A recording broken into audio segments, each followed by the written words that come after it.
Weather ఎంత కూల్గా ఉంటే ఎవరికి హాట్గా స్నాక్స్ తినాలనిపించేది చెప్పండి. అలాగే మేము కూడా ఈరోజు కీమా కట్లెట్స్ ట్రై చేసాము. హాయ్ అండి, వెల్కమ్ టు మై ఛానల్ మొన్న పింకీ బ్లాగ్స్. ఈ కట్లెట్స్ చేయడానికి ఫస్ట్ చపాతీ పిండి కలిపి పెట్టుకోవాలి. ఆ తర్వాత దాన్ని మనం ఎప్పుడు చేసుకునేలాగే చపాతీలాగా రోల్ చేసుకొని మధ్యలో కర్రీని స్టఫ్ చేసుకోవాలి. స్టఫ్ చేసుకొని 4 వైపులు క్లోజ్ చేసేసి, ఆ క్లోజ్ చేసింది మనం డీప్ ఫ్రై చేసేటప్పుడు ఓపెన్ అవ్వకుండా చిన్న లవంగం లాంటిది ఏమైనా దానికి ప్రెస్ చేసి పెట్టామంటే మనం ఆయిల్లో ఫ్రై చేసేటప్పుడు ఆ కర్రీ స్టఫ్ అనేది బయటికి రాకుండా ఉంటుంది. సో ఇలా రెడీ చేసుకున్న దాన్ని డీప్ ఫ్రై చేయడానికి ఆయిల్ వేడిగా ఉంటున్నప్పుడు అందులో 2 వైపులా గోల్డెన్ కలర్ వచ్చేటట్టుగా బాగా మనం డీప్ ఫ్రై చేసేసుకొని పక్కకు తీసి పెట్టుకోవడమే.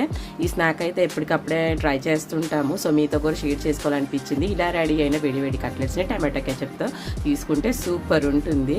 మీరు కూడా ఒకసారి ట్రై చేయండి. ట్రై చేసిన ఎలా ఉందో చెప్పండి. ఈ కూల్ వెదర్లో హాట్ స్నాక్స్ అయితే ఎంజాయ్ చేసండి. Thank you for watching. Support చేసిన వాళ్ళందరికీ థ్యాంక్ యూ. Keep supporting.